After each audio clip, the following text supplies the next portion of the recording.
No, I choose people who don't want to be written about, on the whole, whose lives are shrouded in mystery, and they want to hide their secrets, and I just love digging away to find out what they don't want us to know. I wrote 4 years ago a book about Prince Charles, and it was a story about how he had rehabilitated himself after Diana's death, and how Camilla also had to be rehabilitated.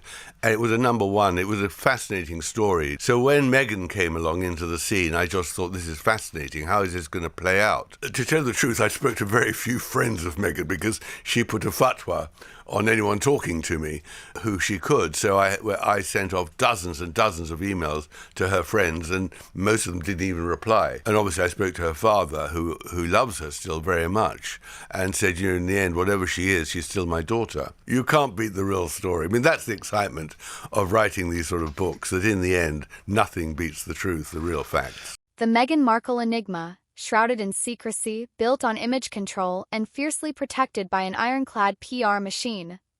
But what happens when an investigator who thrives on exposing inconvenient truths starts digging? That's exactly what Tom Bower did. A seasoned journalist with a reputation for prying open locked doors, Bower set his sights on the Duchess of Sussex, a woman whose rise to royalty was as meteoric as her departure was scandalous. And if his latest remarks are any indication, he struck a nerve. Let's break this down. A person with nothing to hide doesn't go to great lengths to suppress scrutiny. Yet when Bower set out to document Meghan's journey, he was met with radio silence, stonewalling, and outright hostility. Why the paranoia? Why the fear of disclosure? If the fairy tale she and Harry peddle to Netflix, Oprah, and anyone willing to listen is airtight, shouldn't it hold up to a little journalistic prodding? Instead, Meghan's alleged response was to declare an embargo on anyone speaking to Bower. And that, my friends, is textbook narrative control. It's what political spin doctors and Hollywood moguls do when they can't afford a dissenting voice poking holes in their carefully manufactured mythology. Here's where it gets interesting. When Bower wrote about Prince Charles, he didn't encounter this level of resistance. Why? Because even with all his past missteps, Charles understood the value of owning one's history, blemishes and all. Meghan, however, has built her persona on perpetual victimhood, selectively curating her truth while shutting down counter-narratives. Her team's alleged response to Bower's inquiries only reinforces the perception that her version of events doesn't hold up under scrutiny. And let's not forget, this is the same woman who claimed not to have Googled Prince Harry before dating him. Now contrast this with her father, Thomas Markle, the men she has so eagerly erased from her story. According to Bower, he still loves her despite everything.